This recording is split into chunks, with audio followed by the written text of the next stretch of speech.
고등학교인데 지금은 이제 거창대학으로 돼 있는 바로 여기에 이제 군인들이 수경을 했다라는 거예요. 그래서 그 구연대 3대대인데 이게 구연대라는 걸 또 하나 주목을 하셔야 돼요. 왜 그러냐 하면 이 구연대 3대대가 제주도 4.3을 진압한 그 부대예요. 그러니까 전력이 충분하죠. 구연대 하에 3개 대대가 있어요. 1, 2, 3대, 1대대, 2대대, 3대대가 있는데 오직 3대대만 학살을 자행합니다. 희한해요. 11사단 구연대 3대대가 주범이다. 이렇게 보시면 되겠습니다. 그러니까 9월 달에 인천 상륙 작전이 있고 나서 그 인민군이 싹 철수하고 이 지역이 빨치산 중심지가 됐었다. 그리고 나서 이제 주위에 톱을 하는 전문 부대가 만들어졌다. 사단이 만들어졌다. 그게 사단장이 최덕신환자다. 이 사람은 천주교예요.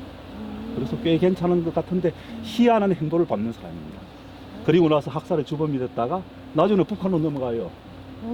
그래서 북한에 가서 김일성의 총애를 받고 그러다가 죽습니다. 이런 아주 희한한 사람이에요. 그런데 김일성으로 보면 그 당시 남북 대치 과정에서 최덕신이라는 남한의 명사를 끌어들이는 것, 동시에 북한에는 청우당이라고 있습니다. 천도교당이. 이제 그 명분도 살릴 겸 이제 그런 사람이기도 합니다. 그러면 여기서 하였고, 그리고 나서 이제 이 부대가 대략 말씀을 드릴게요. 이 부대가 2월 4일 날 이어서 자고 2월 5일 날 출발해서 2월 6일과 7일에 함양과 간청에서 먼저 학살을 해요. 100여 명을. 그러니까 함양 삼천이 먼저 죽였어요. 그러니까. 왜냐하면 왜 이쪽에서는 학살이 일어나지 않느냐 하면 가다 보니까 적정이 없어요. 그러니까 무슨 말인가 하면 빨치산 흔적이 없어. 다 평온해. 그러니까 의뢰의 거리 갔단 말이야. 그래 가가지고 저 오부와 처왕초등학교에서 야영 수경을 하게 되는데 그때 그 연대장이 아주 사단장으로부터 아주 혼이 납니다. 그 내용이 뭐냐 하면 당시에 최덕신이라는 사단장의 작전 명령이 있는데 그게 작전 명령 6호, 작전 명령 7호인데 간단히 이렇게 말씀드리면 작전 명령 6호에 의해서 함양과 산청이 학살이 나고 내용은 똑같아요. 다시 돌아와서 작전 명령 7호에 의해서 5호에 의해서 학살하고 6호에 의해서 신원 학살이 일어난다 이렇게 보시면 되는데 어쨌든 그러고 거기서 아주 혼이 나요. 다 죽이라 그랬단 말이죠. 그래서 작전 명령에 이렇게 있어요. 적치하에 있는 모든 주민을 학살하라 이런 겁니다. 적치하에 있는 모든 주민을 학살하라. 그게 이제 왜곡이 워낙 심해요. 이 사건이 나중에 말씀드리겠습니다. 왜곡이 워낙 심해가지고 선생님들이 접할 수 있는 자료는 거의 왜곡된 자료라고 보시면 돼요. 재판 과정에서 이렇게 엄청나게 왜곡되어 있어요. 그런데 원명령 그렇습니다. 그러니까 빨치산 치하에 있는 주민들을 다 죽이라 그랬는데 너 왜 안 죽였어 하면서 조인트를 까이는 거죠. 연대장이.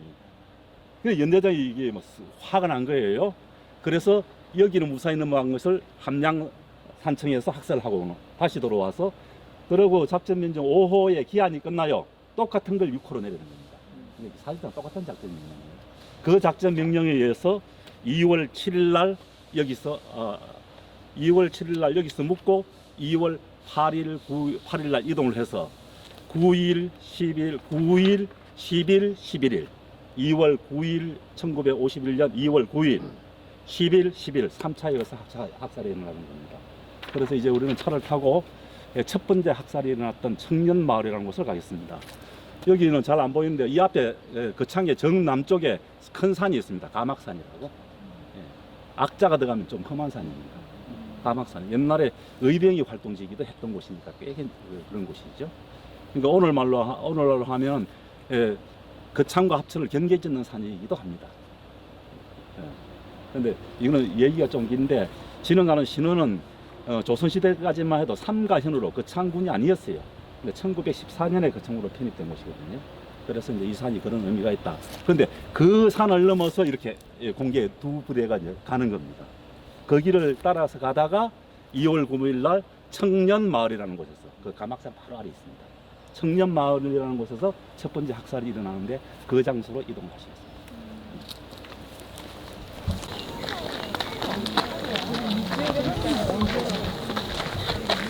이게 이제 빨치산 때문에 엄한 사람들이 죽는 거예요. 아까 얘기했던 게 11사단 최덕시, 엄마 보기 그다음에 구연대, 내가 16살짜리 여자의 진주의 본거지. 3대대가 학살 전문 사사망령을 하게 됩니다. 근데 연대장, 대대장, 중대장, 소대장이 다 20대예요. 아씨 그러니까 되게 웃기죠. 연대장이 27 정도, 대대장이 25, 중대장이 23, 소대장이 22 그래요. 그러니까 우리 어릴 때 한번 생각해 보세요. 내 20대 때 그 나이에 부대를 거느리고 그런 명령을 받았다면 이런 것도 고려 대상이에요. 그 철없던 시절에 정말 무식한 놈한테 도끼를 쥐어준 자하고 뭐가 다를까 이런 생각이 들어요. 여기서 보시면 이렇게 살아남으신 분이 어린 여기 이제 김문섭이라는 분이 유적회 회장을 오래 하셨고 저하고 같이 일을 많이 하셨던 그런 분이기도 합니다. 이어서 살아남은 것이죠. 얼마나 무서웠을까요? 그래 이제 이분이 와가지고 어느 날 와가지고 나를 찾아와가지고 그때 내가 교사를 할 때인데 와가지고 그래 좀 도와달래. 아니, 그분들은 그 진짜 그 참 가족도 다 이런 분이라 가지고 요청하면 무조건 드리거든요. 그럴 수밖에 없는 처지입니다. 무슨 말 하겠습니까? 그런 비극을 당했네. 어느 날 학교로 뚝 찾아오면 선생님 도와주세요. 뭐 그래서 그 학살 틀을 보존하는 비석을 세워야 되는데 비문을 써달라는 거예요. 그래서 제가 비문을 써줬죠. 그러고 그림까지 다 그려서 그러더니 연락이 없어요. 그래서 이거 어찌됐나 했는데 그 다음에 가이드 할 일이 와서 보니까 이렇게 서 있더라고요. 이거예요. 이게. 먼저 그러면 비문 얘기부터 조금 말씀드릴게요. 뒤에 있어요? 예? 뒤에? 뒤에도 있고요. 네. 그 이제 여기 보면 사건 내려 이렇게 있고 뒤에 보면 희생자 이렇게 있어요.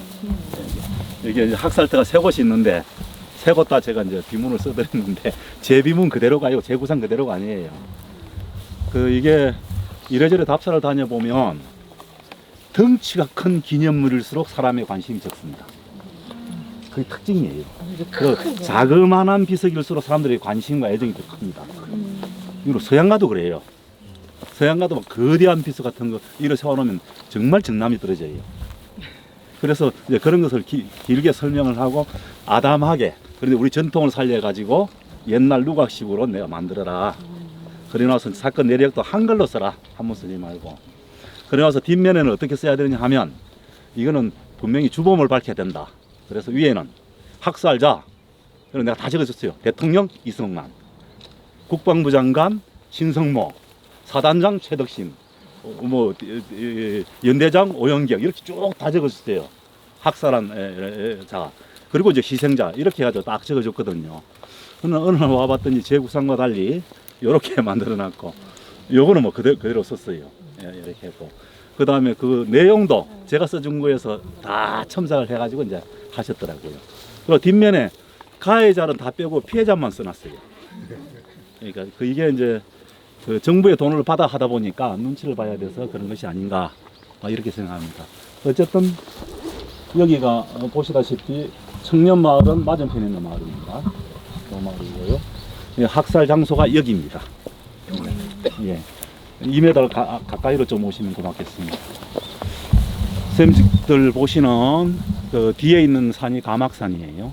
선생님들이 타고 왔을 때 올라왔던 도로는 당시에는 없었습니다.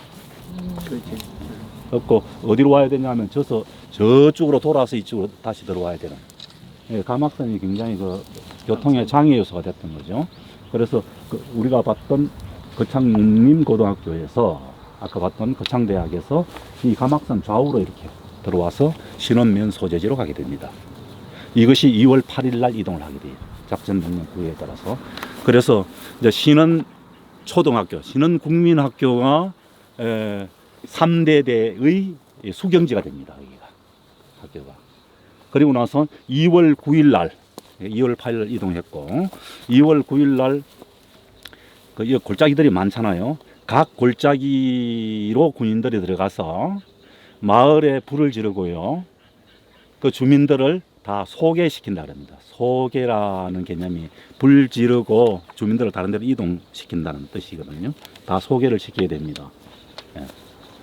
그래서 각 지역마다 이렇게 끌고 내려오는데 그 첫 번째가 여기서 이제 학살이 일어나는 거죠. 그래서 저쪽에서 이제 군인들이 들어와서 여기 있는 마을에 들어와서 덜장 불을 지릅니다.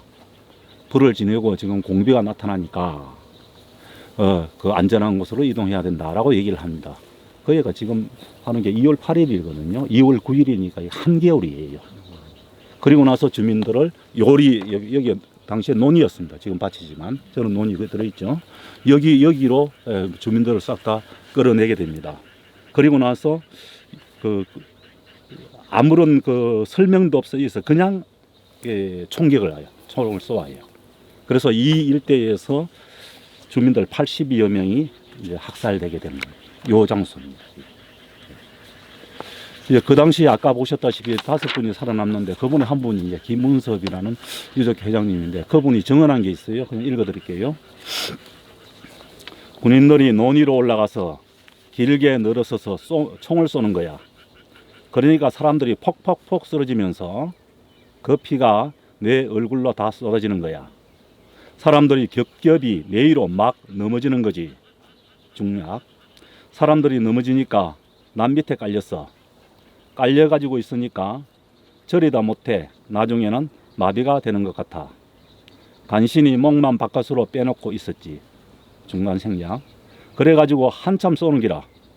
인자 총소리가 귀에 들리지 않아. 그래 고개를 조금 내밀고 얼핏 쳐다보니까 기관총 쏘는 고놈의 새끼 눈깔이 노래가지고 계속 쏘아 되는 기라. 쏘면 또 죽는 척하고 또 조금 있다 쳐다보면 계속 쏘고 있고 내가 한참을 죽은 척하고 중략. 그러니까 그 주위를 돌아다니면서 살은 게 있나 확인 사살하는 거야. 시체 주위를 돌아다니면서 총을 쏘는 놈이 있더라고. 하여튼 짧게 제가 이렇게 압축해서 말씀드렸는데 그런 상황이 여기에서 벌어졌던 것이죠. 네, 그렇습니다. 여기가 그 장소고요. 그래서 한 5분쯤 돌아보시고 같이 마을까지는 돌아보려고 마을 옆에 그 묘소를 만들어 놨습니다. 그렇게 걸어서 이동을 하도록 하겠습니다.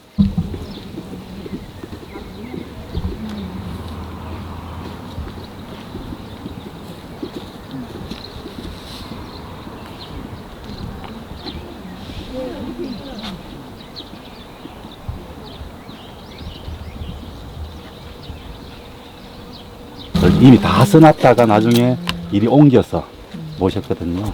그러니까 다시 이장하는 게 좀 그렇기도 하고, 막 이래저래.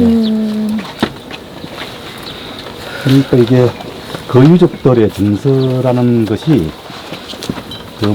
우리가 흔히 알고 있는 것처럼 막 이렇게 투쟁 이런 것이 아니더라고요. 두 가지가 겹쳐진 건데, 첫 번째는 그분들이 공포예요, 공포. 이제 김은석 회장 같은 경우는 여기서 살아났거든요. 그러니까 10살 정도에 살아나오니까. 그로부터, 그분은 내가 볼 때도 거의 50대 됐으니까 40여 년을 고향 땅을 밟지를 않아요. 그러니까 두려운 거라. 그러니까 1990년대 정확히 얘기하면 1987년 6월 항쟁입니다. 나중에도 말씀드릴 수 있을지 모르겠지만은 이게 희한하게 맞물리다가 유족들이 그 억울함을 호소하는 시기하고 민주화 운동하고 딱딱 맞아 들어갑니다. 이게 아마 김민환 연관성이 있을 거예요. 4.19 이후에. 그 다음에 6월 항쟁 이후에. 그러니까 6월 항쟁 때까지 유족들은 다시 여기는 오지 않는 게 두려워서 못 오는 거예요. 또 해코지 당할까 싶어가지고. 그때까지는 내가 살아났다 말도 못 하는 거죠. 1990년대부터 나 살아있다라는 게 잡지연하기 시작하는 거죠. 그런 것이고. 그 다음에 또 하나의 정서는 이게 그 가족들의, 유족들의 정서들을 보니까 다시는 밟고 싶지 않다는 거예요.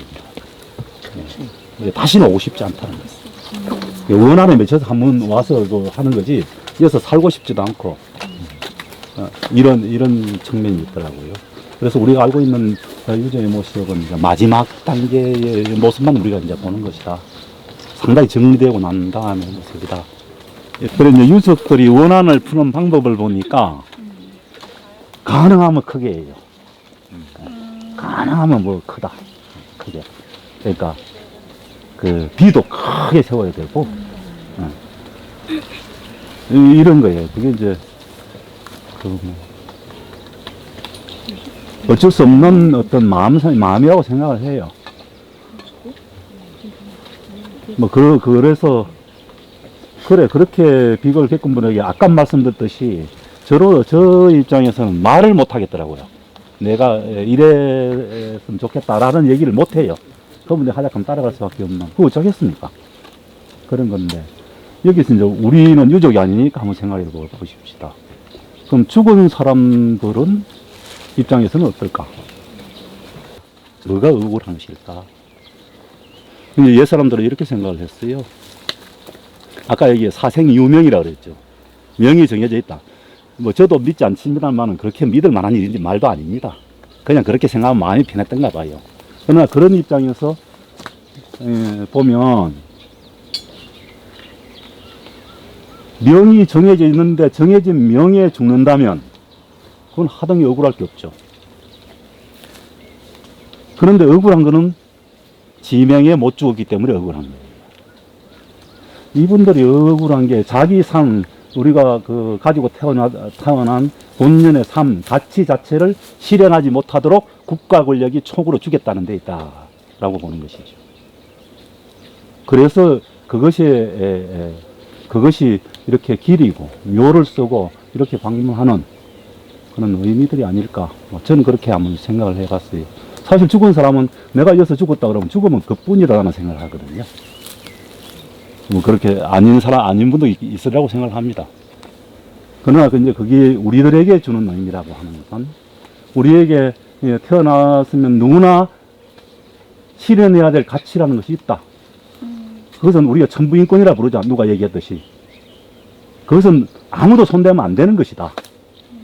그런데 국가 권력이 부당하게 총으로서 그것을 단절시켰다면 그거는 현재로서 용납할 수 없고 죽은 사람으로서 굉장히 억울할 수 있고 유족으로서는 굉장히 원통한 것이 아니겠는가 이런 생각합니다.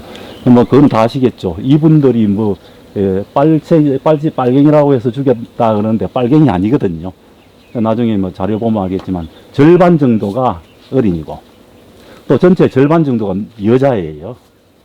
그 3분의 1 정도, 4분의 1 정도가 노인이에요. 빨치산이 될 일이 없고 그 당시에 빨치산이 이 지역에서 나온 사람이 있었다면 다 이미 지리산 쪽으로 들어가서 최후 방어기지 만들 때입니다. 여기에 있을 여건이 전혀 되지 못해요.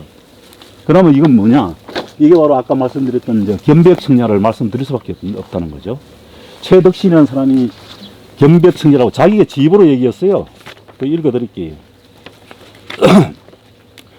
이 견벽청야라는 작전이 이런 비격을 만든 것이거든요.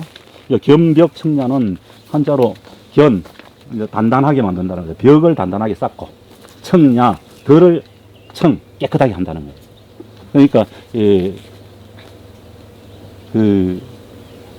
이 양반 얘기를 직접 들어볼게요. 아까 얘기했던 최덕신이라는 사람, 남한과 북한에서 동시에 출세한 인물입니다. 이 사람 말이에요. 나는 그때 공비토벌의 기본 작전 개념으로 건벽청야라는 작전을 썼습니다. 손자병법에도 나오는 이야기인데 이건 틀렸습니다. 손자병법에 나오는 얘기가 아니고요. 후에 장제석이 썼던 전설입니다. 국부군의 지장, 이게 국부군이라는 것은 이제 국민당군 장제석이죠. 지장 백성희 장군이 항일 전에 적용해 많은 성과를 거둔 작전 개념이기도 해요. 이거 이제 내용이 다 틀립니다. 이게 국공내전 때 얘기예요. 그래서 내용은 이런 거죠. 내용은 꼭 지켜야 할 전략 거점은 벽을 쌓듯이 확보하는 주의로 나가고 부득이 적에 내놓게 되는 지역은 인력과 물자를 이동하고 건물을 파괴하는 등 깨끗이 청소해 버려 적으로 하여금 이용하지 못하게 하는 것입니다. 이 사단의 작전 지역은 대부분 산세가 험해서 국군이 산속에 숨은 공비를 따라다니며 토벌을 할 수가 없었어요. 그래서 나는 군청 소재지 등 경제, 통신, 문화의 집중지를 확보하고 그 사이에 군 보급로를 확보하는 데 우선 역점을 두었어요. 견백에 해당하는 작전이지요. 다음으로 공부가 식량을 약탈하거나 인력 근무를 이용할 수 있는 상간 벽촌을 철수시켰습니다. 도처의 산재에 있는 벽촌을 사당 병력을 소수 부대로 쪼개어 일일이 보호할 수는 없는 노릇이니까 이것이 청야에 해당하는 작전이었습니다. 간략하게 최덕신 자기가 한 말인데 이게 사실 근거도 없고 뭐 엉터리. 그러나 우리가 확실히 아는 것은 견벽청야라는 작전이 뭔지는 알았단 말이죠. 그리고 이미 덕유산 지역에서 여기 오기 전에 한 달 전에 그걸 다 실시하고 나서 온 거예요. 그러니까 여기 마을에 들어와 여기 마을이라고 그랬죠. 마을에 들어와서 무조건 불부터 질러요. 불 지르고 주위 주민들을 다 이렇게 피난시킨다 그래서 다 모으는 거죠. 모아가지고 다들 어디로 끌고나면 우리가 다음에 갈 곳이 신원국민학교로 모입니다. 신원초등학교. 거기 이제 주민들 다 끌어모아요. 그걸 집은 다 불질러버리고. 근데 거기로 끌고 가기 전에 마을 앞에서 죽은 것이 청년마을의 학살이죠. 그 다음에 우리가 마지막에 볼 지역인데 끌고 내려오다가 구렁텅이에서 몰아서 죽인 곳도 있어요. 이게 탄량고 일어난 것입니다. 그리고 신원초등학교에 몽창 모았던 사람들을 또 다 죽여버리는 거예요. 그러니까 이 사람 개념하고도 틀린 것이 이게 작전 명령이라는 게 견벽청야에서 더 나가서 자기가 생각할 때 적 점령 지구라고 생각되는 곳에 주민들은 싸그리 죽이라라는 작전 명령이죠. 이게 작전 명령 5호, 6호의 내용입니다. 세상에 이런 빌어먹을 작전이 어디 있습니까? 그러나 그것이 1951년에 있었으니까 지금부터 한 세기도 되기 전이라는 얘기죠. 한 말씀만, 그늘이 시원하니까 한 말씀만 더 드릴게요. 저는 이제 거창 사람입니다. 올해가 나이가 65이고, 거창 신가예요. 본이 거창입니다. 태어나서 서울에서 4년 대학 다닌 이후에는 내 거창에 살았어요. 그런데 대학 다닐 때 일인데, 대학 다니고 서울을 갔더니, 어디서 왔냐 그러니까, 거창에서 왔습니다. 이렇게. 어른들이 한결같이 묻는 게 거창 양림일 학살 사건에 대해서 묻거나 얘기하는 거야. 그런데 놀랍게도, 나는 그 사건을 처음 들어봤어요. 그 사람들한테. 전혀 몰랐어요. 나중에 그 이후에 공부해서 알았는 것이란 말이죠. 이 내용이. 이게 내가 그럴진데 거창 사람이 다 그랬다는 거예요. 이 마을 사람을 제외하고는. 대부분 몰랐어요. 다 쉬쉬했다는 거지. 아니면 정부에서 얘기했듯이 빨랭이라고 그랬던지. 그래서 박정희 전두환 때까지 방공이라는 서슬프른 칼날이 존재하는 한 그는 위험한 일이기도 했고. 전혀 이제 모르는, 그래서 완전히 잊혀진 것이었다는 것이죠. 이것이 이제 지역에 있어서 양민 학살이 어떻게 침묵을 강요하고 정당화되는가를 이제 저를 통해서 보는 하는 단면이다. 이렇게 생각합니다. 어쨌든 여기는 죽였지만 나머지는 싹 다 그 신원국민학교로 집계를 시킵니다. 이제 신원국민학교로 가보도록 하겠습니다. 여기가 신원초등학교입니다. 옛 건물이 아니에요. 옛 건물은 그 앞에 화단 있죠. 화단이 1층으로 쫙 있었습니다. 그러던 것이었고 위치는 이제 그대로고요. 그래서 그 아까 봤던 그곳이 이제 2월 9일 날 주민들을 소개시킨다는 명목하에서 청년마을 학살이 일어나게 되는 거죠. 그리고 그때부터 주민들을 이곳으로 모이기 시작합니다. 그때부터 먼 곳부터 이렇게 다 집결을 시켜요. 여기인데, 그래서 주민들을 이제 끌고 오는 거예요. 여기 골짜기가 깊어요. 여기가 이제 신원면이라는 곳입니다. 신원면인데, 이게 이름이 좀 섬찟해요. 귀신 시자 집원자예요. 그러니까 귀신의 집 이래 되니까, 이쪽으로 오시면, 이거 들어가도 괜찮습니다. 이쪽으로 오시면 이렇게 소리가 바로 가서 좋을 것 같아요. 그래서 이게 애초부터 뭐 지명으로 운명이 된 거, 운명적인 것이 아니냐라고 생각하는 사람들인데 전혀 그렇지 않습니다. 원래 여기가 거창군이 아니에요. 삼가현이라는 곳이었습니다. 삼가현, 지금은 합천군에 해당되는 거죠. 그러다가 아까 말씀드렸듯이 1914년 일제가 행정구역을 개편하면서 거창군으로 끌어넣은 거예요. 근데 그 당시에 조선시대는 여기 면이 두 개가 있었습니다. 예, 신지면이라는 곳과 율원면이라는 곳이 있었습니다. 여기가 신지면입니다. 예, 덩치가 커요. 6개 리가 있었고, 저 밑에가 율원면이라는 곳이 있어요. 4개 리고 덩치가 작습니다. 그러다가 합치다 보니까 이름을 어떻게 지을 것이냐 해서 합해가지고 신원면, 이렇게 신지율원 이렇게 해서 이제 만들어지는 곳이죠. 그러니까 역사적으로는 쭉 그 삼가현에 속해 있었고, 일제시대에 거창이 이제 합쳐져 있다, 합쳐진 곳이다, 이렇게 보시면 되고, 여기는 덕유산에서 지리산으로 가는 길목입니다. 내비에가 덕유산에서 오른쪽이 지리산으로 가는 이런 코스고요. 길도 그까지 지금 다 뚫려 있고 그럽니다. 그 길이 바로 가막산에서 와서 토벌대가 이동하는 경로이기도 하고, 그러면 이제 대충 지형적인 모습은 보일 겁니다. 곳곳이 그 한 10개 리에서 다 이렇게 잡아와요. 그래갖고 여기에 모이게 하는데, 주로 그 유럽면 사람, 밑에 지역에 있는 사람은 빼줍니다. 이렇게. 여기 희한해요. 그리고 신지면 사람은 이렇게 다 모아요. 그 여러 가지로 생각해 볼 수 있는데, 일단 밑에 유럽면에는 신원 면장이 살았어요. 그래서 면장이 빼내줬을 가능성도 있다, 이렇게 됩니다. 이 일 때문에 나중에 4.19 이후에 그 면장이 타살됩니다. 유족에 의해서. 이게 박영도 면장 타살 사건으로 이어지는 것이죠. 어쨌든 6개 그거에서 한 3배 되는 마을마다 이렇게, 아까 그런 마을에서 이렇게 다 불지르고 이렇게 다 모으게 되는 것이죠. 이것이 2월 9일이 2월 12일까지 모으는 거예요. 근데 이렇게 모아오는 것인데, 한 번 더 대량 학살이 일어나서 100명을 죽이는 사건이 일어납니다. 이게 두 번째 학살인데요. 2월 10일 날.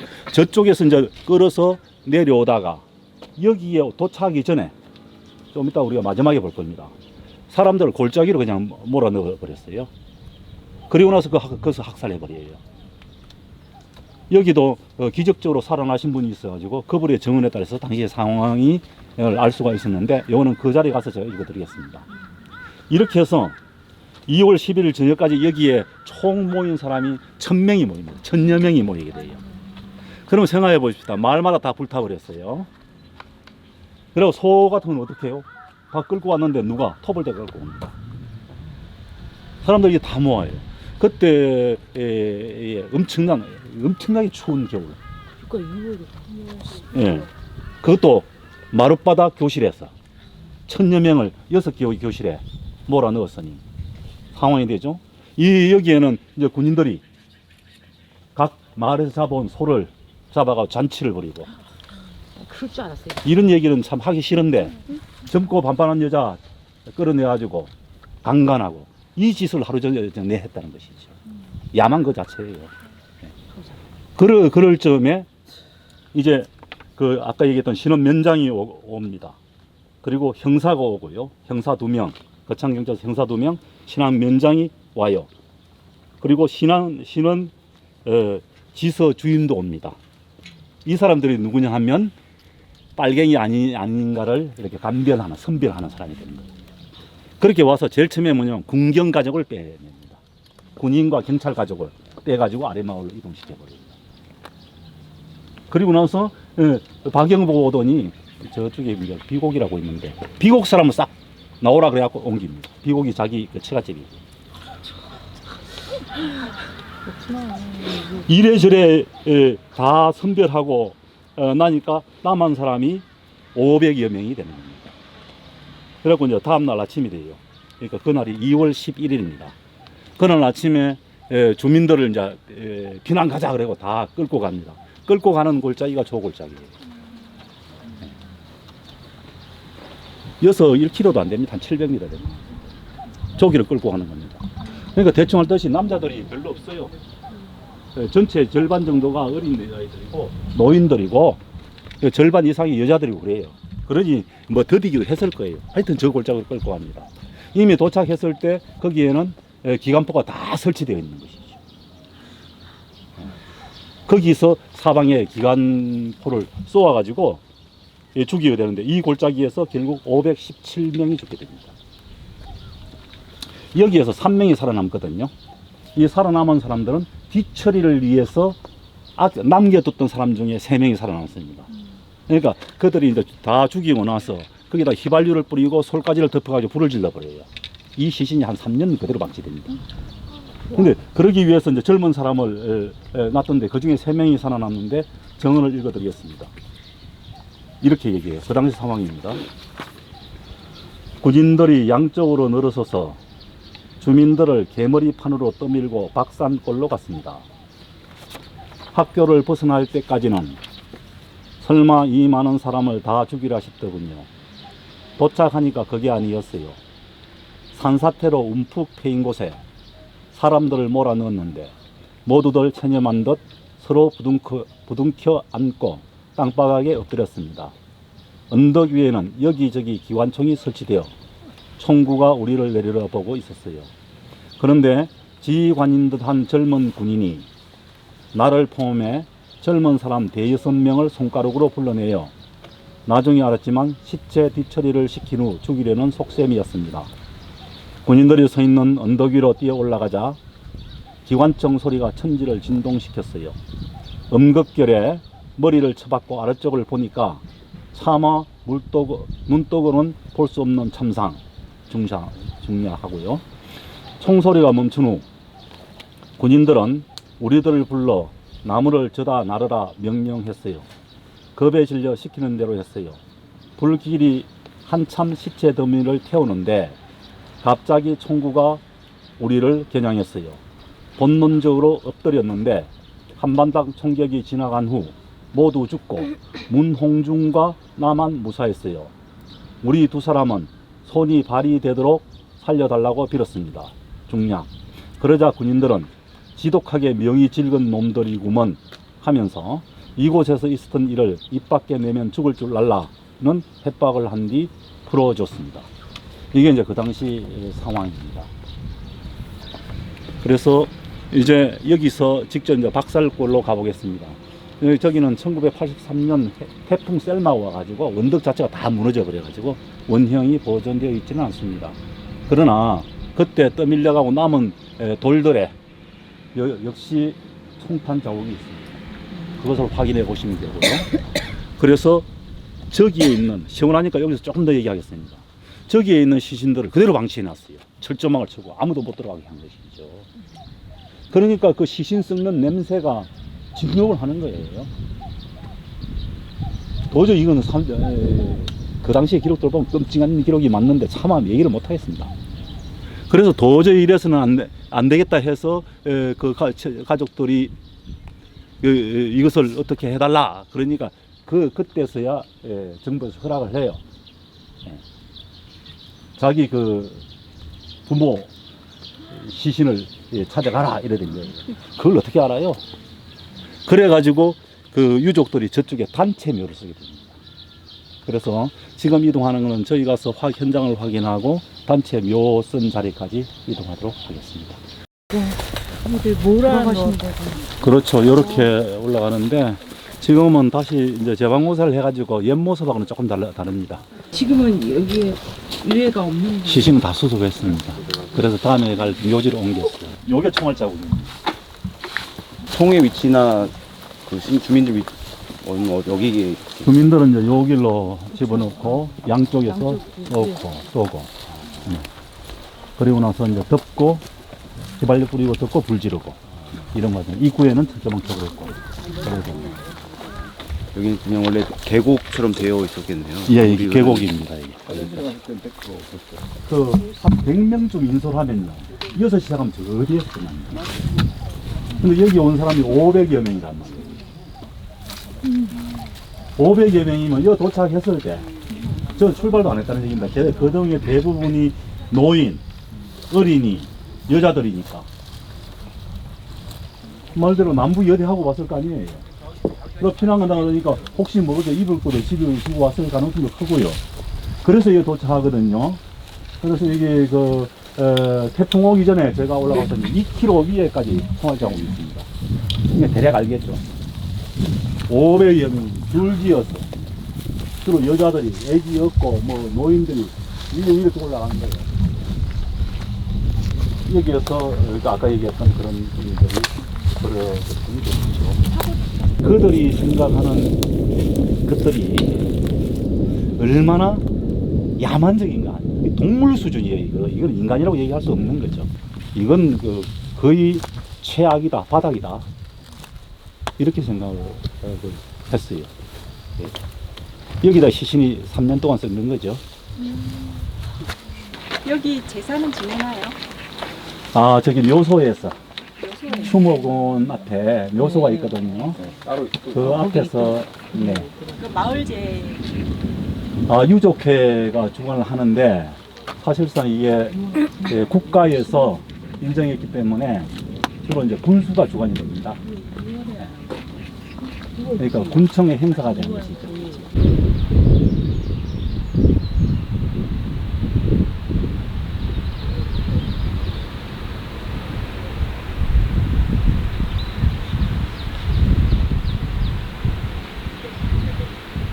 1951년 2월 11일까지 지냈습니다.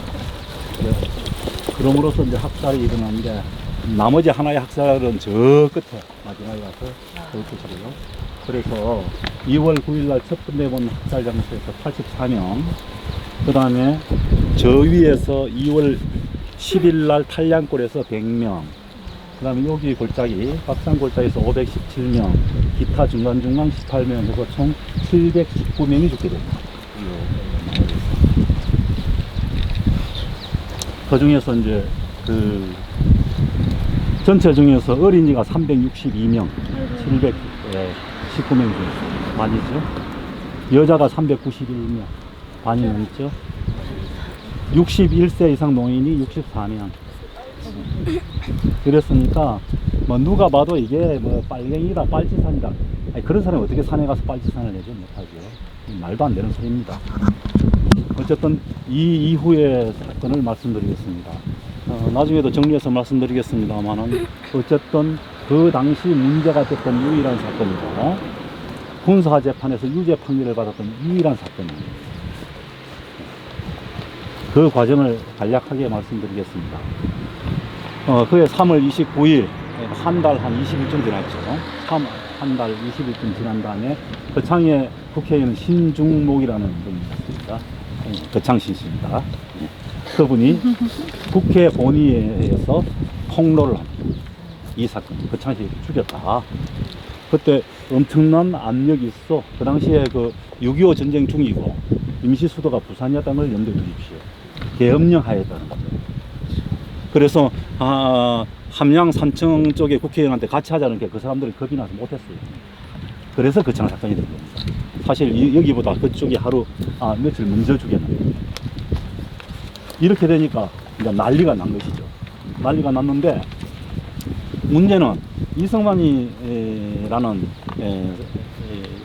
사람의 퍼스널리티가, 캐릭터가 좀 독특한데요. 아직 국민은 개떡같이 하나도 무서워하지 않는데 미국은 뭐 한마디만 쓸게요. 졸라 무서워. 희한한 사람이에요. 지 국민은 무서워하지 않고 미국은 무서워하는 이런 인간이에요. 희한한 인간인데 어쨌든 이것이 제일 처음에 영국의 더 타임스시에서 났습니다. 왜냐하면 그 기억해야 됩니다. 한국이 세계적으로 가장 제일 먼저 유명해진 것이 BTS도 아니고요, 한일 합방도 아니고요, 3.1운동도 아니고요, 한국전쟁입니다. 한국전쟁은 세계적인 냉전이, 세계적으로 형성된 냉전이, 47년에 형성된 냉전이 50년에 열전으로 폭발한 사건이에요. 이게 세계자치 사건이에요. 이제 세계인이 한국인을 기억하는 첫째가 한국전쟁이에요. 그러니까 모든 사람의 시선이 집중되어 있단 말이죠. 거기에서 국군이 민간인을 죽였다는 것은 결정적으로 자본주의 진영에 도덕적인 상처를 내버립니다. 그러니까 우죽순 전 세계 언론들이 이렇게 받아쓰기 시작한 거예요. 이 문제를 해명하지 아니하고는 전쟁을 진행을 시킬 수 없을 정도가 되어버립니다. 이렇게 있으니까 이제 국회에서 우리가 조사를 하자. 라고 해서 4월 5일 사건이 일어난 지 2달 만에 국회 조사단이 옵니다. 물론 부산에서 와요.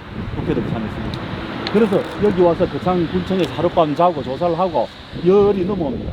저쪽으로는 아까 온 길은 없었어요. 넘어오는데 그때 계엄사령관 김종원이라는 놈입니다.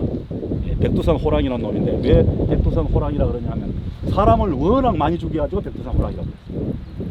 바로 앞에서 총살시키는 그런 놈입니다. 그 놈이 그 희대의 위장 공비 사건을 만들어냅니다. 국군을 빨상 공비로 위장시켜가지고 국회의원을 차 타고 올라오는데 양쪽에서 괴뢰복 입고 북한도 군복 입고 총을 쐈어. 그래갖고 국회의원 다 도망가 버려요. 이 사건이 일어납니다. 그래서 현장 조사를 못해요. 현장 조사가 있으면 여기가 그대로 남아있으니까 난리가 나는 거죠 이제. 그래서 돌아가고 이게 나중에 조사 과정에서 밝혀집니다. 밝혀지는 것도 누가 알아낸 것이 아니라 지가 얘기합니다. 내가 어떤 사람이냐, 내가 누구 오는데 공비 만들어갖고 누구 박살냈지 않느냐, 그게 나야.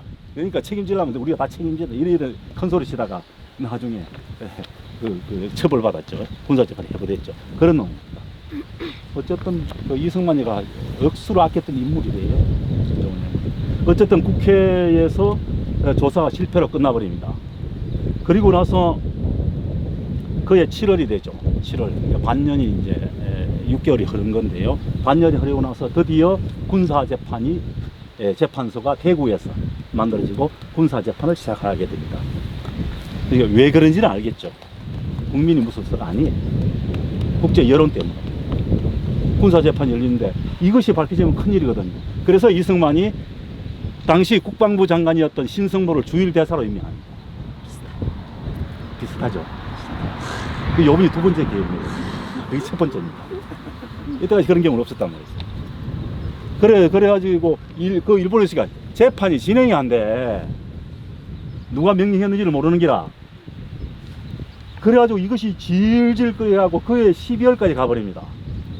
어쨌든 그래갖고 궁색하게 만들어낸 것이 서면 조사를 받아요. 그래가지고 판결을 내립니다. 판결을 내리는데 어쨌든 뭐 이런 거예요. 당시에 고등군법회의 판결 내용, 구연대장 오익경 대령 사형 구형의 무기징역형, 3대대장 한동석 소령 사형 구형의 10년 징역형, 경남 계엄사 민사부장 김종원 대령 7년 구형의 3년 징역형, 그 밖에는 다 무죄가 됩니다. 그래서 이것이 제대로 재판이 되지 않은 거죠. 그래도 전쟁 중에 한국에 지금은 거의 밝혀졌지만 엄청난 민간인 학살이 있었잖아요. 전쟁 과정에서.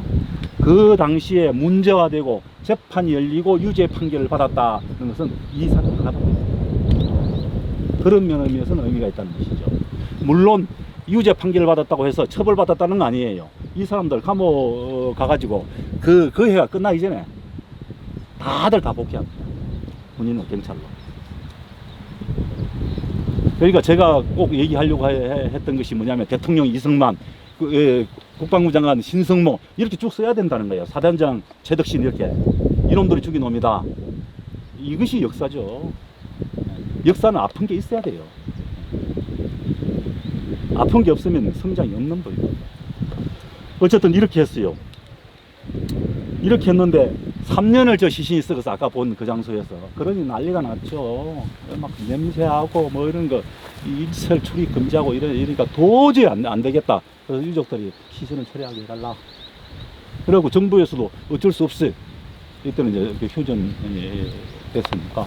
그래서 좋아. 유족들 너희들 다 자기 가족 시신을 찾아가라 이래 된 거예요. 빌어먹을. 죄송합니다. 두 번째 욕을 하겠습니다. 어찌 알고 찾아요 그걸. 아무래도 찾을 수가 없는 거야. 자료를 보니까 어떤 사람은 대량 비슷하게 챙겨간 사람이 있대. 그래 뼈 하나 가져가서 묘 만든 사람이 있대. 근데 대부분은 몰라. 그래서 유족들이 뼈를 분류를 했어. 남자 뼈, 여자 뼈, 어린이 뼈. 그래서 남자묘, 여자묘. 그 보면 남자 합동묘 이렇게 써 있습니다. 저쪽 한번 비석 작은 거 있어요. 나중에 보십시오. 어린이묘. 이렇게 해서 여기에 묘를 만들었던 것입니다. 지금은 저렇게 큰데 옛날에 그렇지 않았어요. 묘역이 오시고요. 조대는 예비군 훈련장이었습니다. 정자도 물론 없고요.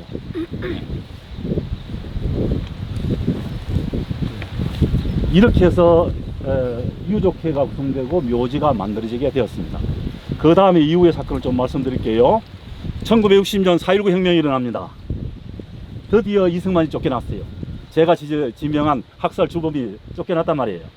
그러니까 그때 이제 그 이후에 선거가 있는데 정부에서 이 사람들의 그 유족들을 위안한답시고 여기에 예산을 지원해서 묘지 좀 새로 갖거라. 그래서 유족들이 묘지를 새로 단장하기 시작합니다. 묘지를 단장하다가 너무 억울하고 성이 나서 막걸리를 먹다가 울분을 차고 그때 면장이라는 놈이 이 사람 빨갱이가 아니다 말만 해줬으면 안 죽었다 이래 된 거라 얘기가. 그래서 쫓아내려갑니다. 쫓아내려가가지고 면장을 그 마을 정장나무에 묶어놓고 매질을 하기 시작합니다. 그래 죽이고 시신을 불태웁니다. 이것이 신원면장 박영명 타살 사건. 이래 되니까 다시 한번 거창 사건이 이제 수위에 올라오기 시작합니다. 4.19 혁명이 일어난 차, 이런 살인 사건이 일어난 차. 그래서 국회에서 논의를 해서 그때는 선거 전이라서 자유당 시절 국회입니다. 그 국회에서 논의를 해서 그래 전국에서 이와 같은 억울하게 죽음을 당한 사람들을 조사를 하자 하고 전국지 조사가 이루어지게 됩니다. 그 사건을 인해서 이것이 최초의 조사예요. 그런데 그 사건을 조사하는 게 기껏 11일간 조사했거든요. 정확히 11일간 조사했거든요. 신고에 의해서 조사했습니다. 그럼에도 불구하고 전국적인 조사가 이루어져서 8,700여 명이 학살자들이 이렇게 신고가 됐다는 측면에서는 의미가 있습니다. 그러나 4.19 혁명은 아시다시피 1년 남짓이었죠. 1961년 5.16 군사 쿠데타가 일어났잖아요. 그런 놈들이 가만히 있었겠어요? 당장 유족회 구속시켜버리고 그 다음에 유족들을 풀어막고 파묘를 합니다. 묘를 찾아갖고 자기 조상 때 찾아가라. 울모 겨자 먹기로 다 찾아갔어요. 찾아가고 남은 거는 그냥 묻어놓은 거예요. 그래가지고 당분간 이게 묘지가 없었습니다. 군사 정권 때. 물론 유족들은 1년 이내에 풀려났죠. 또 하나의 사건이 있습니다. 이것은 뭐냐면 그 4.19 혁명이 일어났을 때 유족들이 비석을 세웠어요. 묘지에. 그러면서 그 연상이가 하는 분에게 비문을 요청했습니다. 그리고 비석을 세웠어요. 이렇게. 네. 그래서 그 비석이 이렇게 서 있었습니다. 이렇게 서 있었는데 이건 새로 세운 겁니다. 아시겠지만 세웠었는데 그 박정희가 그냥 두겠어요. 비석을 쓰러뜨리고 정으로 쪼았습니다. 이것이 써 있는 나중에 보십시오. 여기서 보면 위령비라고 써 있죠. 그러고 나서 땅에 파묻었어요. 저거는 그 이후에 6월 항쟁 이후에 꺼내놓은 겁니다. 이것을 이 자리에 그만두는데 제가 고생을 많이 했습니다. 그대로 돼야 된다. 이것이 역사다. 요것만 봐도 모든 것을 알 수 있다. 줄줄이 뗄 수 있다는 거예요. 그대로 놔두는 것이 그것이 가장 잘 알려주는. 그래서 이제 그게 보존된 저의 성공담이라는 것을 말씀을 드리고 이렇게 됐습니다. 자, 그리고 나서 우리가 한국의 3대 민주화운동하면 4.19 혁명이고 그 다음에 광주 민주화운동이고 그 다음에 6월 항쟁이잖아요. 광주 민주화운동은 실패로 끝났잖아요. 이제 그 이후에 6월 항쟁이 일어나니까 다시 유족들이 움직이기 시작했습니다. 그리고 나서 뭐 비석도 꺼내고 여러 가지 활동들을 했어요. 그리고 나서 이 사건에 대한 법을 만들자 라고 해서 마침내 1995년 12월 거창 사건 등 뭐 희생되었는 무슨 법을 만들어요. 거창 사건 등에 관한 법률을 만들고요. 특별법을 만들게 된 것이죠. 이것이 한국에서 수많은 민간인 학살 중에서 최초로 국가에서 인정한 법률이 되겠습니다. 그리고 나서 이제 2000년대 들어서서 저 보시다시피 이제 아까 그것도 그때 만들었고요. 밑에 있는 것이 전시관입니다. 나중에 가시고 한번 쭉 돌아보시면 됩니다. 보시고 쭉 올라가면 그 비석 보이죠? 이쪽에 서 있는 거. 딱 보니까 한국의 전형적인 비석이잖아요. 나중에 가시고 한번 쭉 돌아보시면 됩니다.